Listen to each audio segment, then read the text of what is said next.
तो पाती तुमका लिखित है, तुम पढ़ लियो चित्त लगाए। ई लड़कन का डांट लो, दीजय खूब सिखाए, और दीजय खूब सिखाए। मोरे ई गाँव नया में पात्र लिखो परिमाल, यह है उनका समझावे। काहे माहिल समझाए, सही हम ते ना जाती। और धावन लीन बोलाए, ताही पकड़ावे पाती। राजा माहिल ऊदल की इस हरकत से परेशान होकर के राजा परमाल के लिए एक पत्र लिख रहे हैं। आज के इस वीडियो में बताएंगे कि राजा माहिल ऊदल को किस तरह से मन में रखते हैं, किस विचारधारा के साथ, क्योंकि वो यही सोचते रहते हैं कि ऊदल कब मर जाए तो हमें छुट्टी मिल जाए। क्या होता है, राजा परमाल ने जब पत्र लिखा कि रहे राजा परमाल तुम ऊदल को समझा लो कि हमारी उरई में नाम है, और ये भी लिख दिया कि गगरी फोरिनी है कुंवटा पै छेड़िन बहु पिटे वन आय। इज्जतिता की निराह कुंवटा पै लाला देश राज के लाल। ये भी लिख दिया, और ये भी लिख दिया कि हमारी बगिया में उन्होंने हिरना मार दिया, माली की खाल उड़ा दिया है, और हमारे बेटे की बाह तोड़कर वो उरई से महोबा भाग कर चले गए।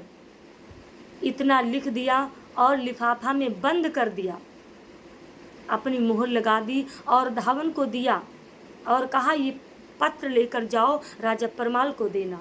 उस पत्र में ये भी लिख दिया कि ऊदल कब से बहादुर हो गए, कब से तलवार चलाने लगे।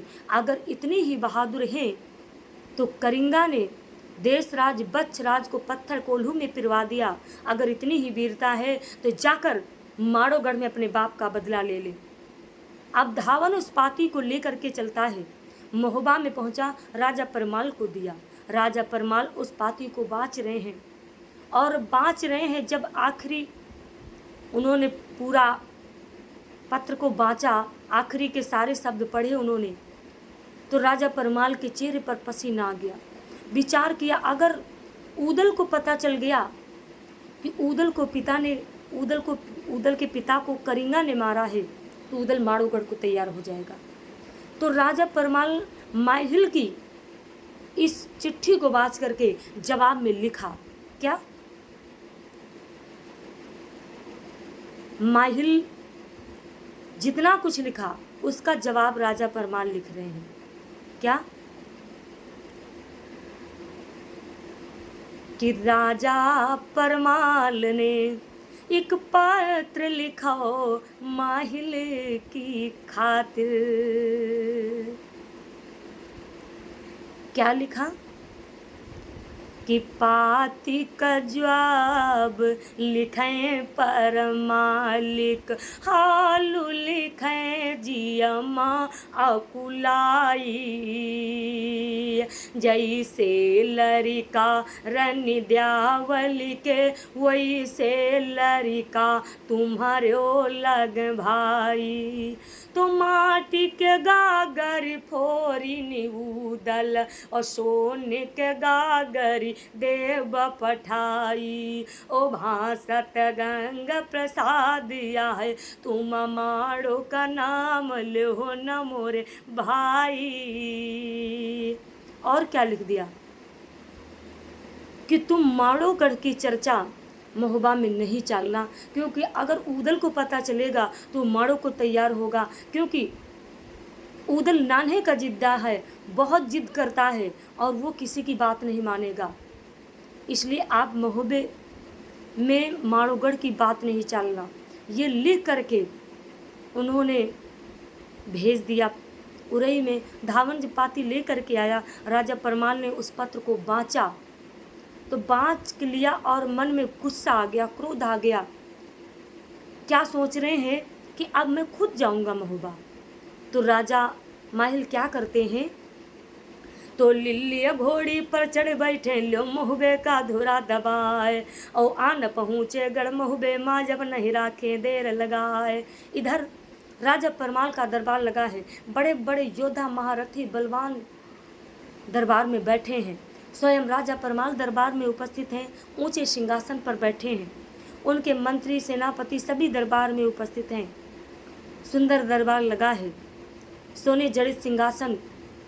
और माहिल जब दरबार में पहुँचे तो राजा परमाल ने कहा, आओ आओ उरैये वाले हमरे निकट बिराजो आए, पकड़ कलैया जब माहिल की अपने पास लियो बैठाए। राजा माहिल को राजा परमाल ने अपने पास बिठा लिया, आदर किया, सम्मान किया और कहा कि कहो माहिल, उरई में सब कुशल मंगल है ना। माहिल ने कहा, जी महाराज, हमारी उरई में सब कुशल मंगल है, लेकिन एक चिंता का विषय है। राजा परमाल ने कहा, क्या? बोले, आप जानते हैं जानबूझकर अनजान क्यों बनते हैं?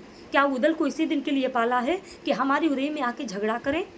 हमारी उरई में उदल गए थे, उन्होंने बाग उजाड़ा, हिरना मारा, माली की खाल उड़ा दिया, पूरी जितनी पनिहारी कोटा पे थी सभी की गगरी फोड़ा, हमारे बेटे की भुजा तोड़कर ये महुबा में भाग कर आ गए। अरे कौन से बहादुर हैं ये? किस तरह से राजा परमाल को राजा माहिल बता रहे हैं और कह रहे हैं कि राजन, उदल को समझा लेना, और अगर इतनी ही बहादुर हैं तो देश राज यो बच्छ राज का करिया को लू दियो फिराए, होती बहादुर महतारी के तो मारो मलेती बाप के दांव। जब इतनी बात कही राजा माहिल ने राजा परमाल से, तो राजा परमाल ने समझाया और कहा कि बस करो, माड़ों की चर्चा ना चालो तो ही ठीक है। लेकिन उस समय उदल दरबार में उपस्थित थे। जैसे ही माहिल की बात सुनी, म्यान से तलवार खींच ली और कहा कि कहिए मामा, हमारे पिता को किसने मारा है? जब इतनी बात सुनी तो राजा परमाल ने माहिल का हाथ दबाया और कहा, खबरदार, सावधान माहिल, उदल को ये भेद नहीं बताना है। सज्जनों, क्या हुआ? माहिल ने क्या बहाना किया?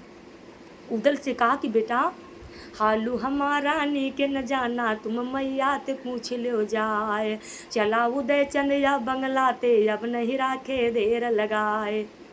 रानी दिवला के महल में उदल आ गए, चरण स्पर्श किए। उदल ने उठाकर जैसे ही चरणों को चरण स्पर्श किए, रानी दिवला ने उठाकर उदल को अपनी गोदी में बिठा लिया।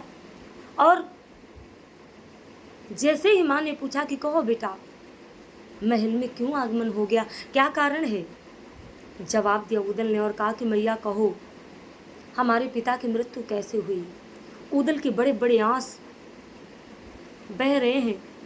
इतना बड़ा योद्धा, 12 वर्ष की उम्र है इस समय उदल की, लेकिन बहादुर है, साहसी है। पूछ रहा है कि कहो मैया, हमारे पिता को किसने मारा? जब इतनी बात सुनी तो मैया के होश उड़ गए। लेकिन उदल क्या करता है कि बड़े बड़े यसवन उदल रोवई ऐसन बोले गिरा उचार, और किसने हमारा मोरे माता, किसने हमारा मोरे दादा का मैया हमका दियो बताए, फपक फपक के उदल रोवई जस पिंजरा में लालू बतलाए।